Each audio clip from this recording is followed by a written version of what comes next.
So mga tol, alam na nga po ng karamihan, natabla ang laban ni former 3 Division World Champion General Casimero sa bansang Japan. Kontra din sa former World Champion na si Japanese Yukinori Ogoni. Hanggang round 4 nga lang po ang inabot ng laban nila. Matapos umano ma-headbutt si Ogoni. Sa replay nga po ng video mga tol, hindi malinaw kung ulo nga ba ni Casimero yung unang tumama kay Ogoni. Pero makikita mga tol, na kumonekta naman ang suntok ni Casimero. Pero yun nga po, diniklara ng referee na headbutt daw yun. At hindi na nga po tinuloy ng doktor ang laban.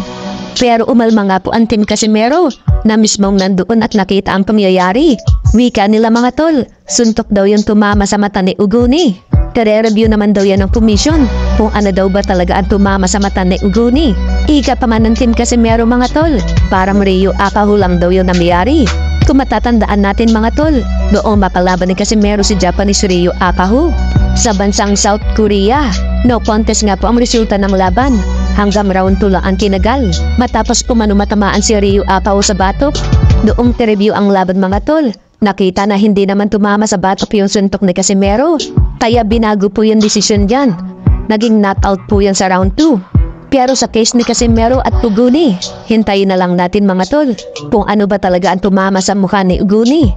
Pero may good news daw ang team Casimero na hindi pwede daw sabihin sa ngayon. Ito po ang pahayag ni Boss Rich Don at Mark Alesna, ang member ng Treasure Boxing Promotion. Abangan nyo yan. Bawal lang i-announce. Bawal po i-announce, guys. Bawal po i-announce. Gusto mo ako na mag-announce para Oo. hindi ako promoter ngayon? Ha? Sabihin ko na ba? Pwede naman. Wag.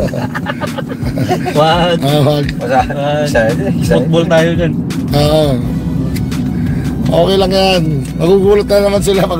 Masabi ko lang, good news. Good news talaga. Napakaganda talaga. Kahit ganito na good news pa rin. Mismo yung promoter, sinabi doon, lumapit. Huwag ka mag-alala mo eh. Alam mo na, alam mo na sa loob. Waiting kami sa loob. Yung nakikita ng mata nyo, hindi nyo alam kung ano nangyayari sa loob. Sa likod. No. At masisimulan na siguro ang ano ni Champ. Ang result. Samantala, nire-respeto naman ni Casimero ang desisyon ng referee. Yan ang sinabi niya sa post-fight press conference. Tinanong si Casimero kung nasaktan daw ba siya sa mga body shot ni Ogoni. Sagot ni Casimero mga tol, hindi daw. Dumidepensa lang daw siya para hindi daw siya matamaan ng solid. Dahil marami din daw magbato ng suntok pa itong si Ogoni. Pero kayang-kaya naman daw niya yung suntok ng hapon. Dagdag pa ni Casimero mga tol, hinahayaan lang din daw niya na sumuntok sa kanya si Ogoni. Para daw pag may pagkakataon ng opening, kaya niyang pasukin ang kontra niya. Bukod yan, gustong-gusto din daw niya tapusin si Ogoni sa round 1 pa lang.